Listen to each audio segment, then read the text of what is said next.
العلم والعلماء وفضله دا یو کتاب دی کې لیکلی دی وی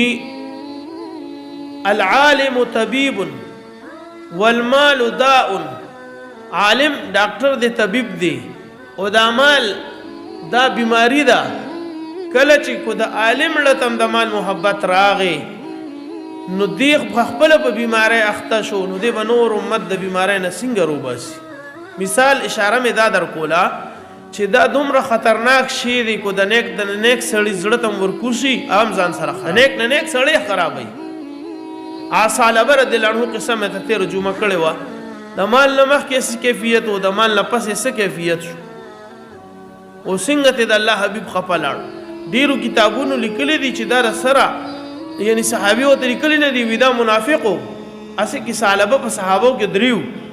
یو صحابه انصاری دی هغه بل دی یو بل صحابه دی دغه بیا قصه د ډیر وګدا ډیر عجیبه تقوا یې دا خیر ابي خبره ده خو ذکر مې صدا کو چې د مال له محبت ډیر خطرناک شی دی ای وی حب الدنيا راس كل خطيئه د مال محبت د هر خطا جړل ده د هر خطا جړل ده د الله لار کی چې اوزي کو ته تبلیغ لازی چلی لازی سفر لازی کو تار اشاری هم د کاروبار او د مال محبت بده اشاری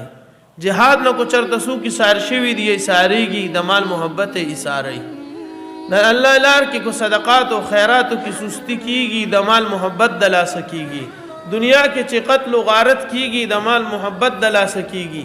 رور کرور وجنی رور کنن ضرور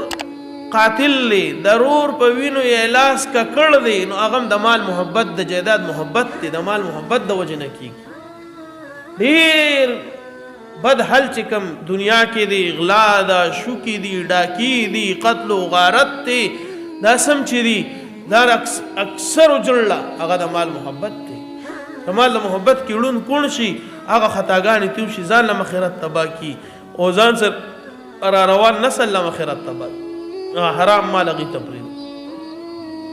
او دا حرام سره خوړل کیږي دا رشوت دا سود دا ټول د څه د وجه نه زړه کې د مال محبتي او دا مال رسول الله صلی الله علیه وسلم فرمای وی د بنی آدم ګیړه وی د بنی آدم دا ګیړه دا د قبر د خور نه بغیر بل یو شیم نشي ډکولی د قبر د خور نه بغیر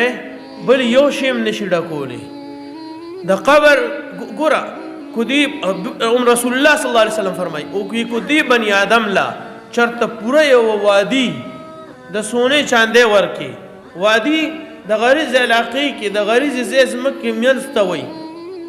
د غرونو منځ کې چې کوم اوار علاقې اوس دغه ځای کې دا یو غر نبل ته څومره فاصله یو غر نبل ته خطل څومره ګرانی رسول الله صلی الله علیه وسلم فرمای کو دا ټوله وادي ورته د سونه کې دا د آدم زوی به وای چې داسې یو بل په کار د پدې می کار نه کیږي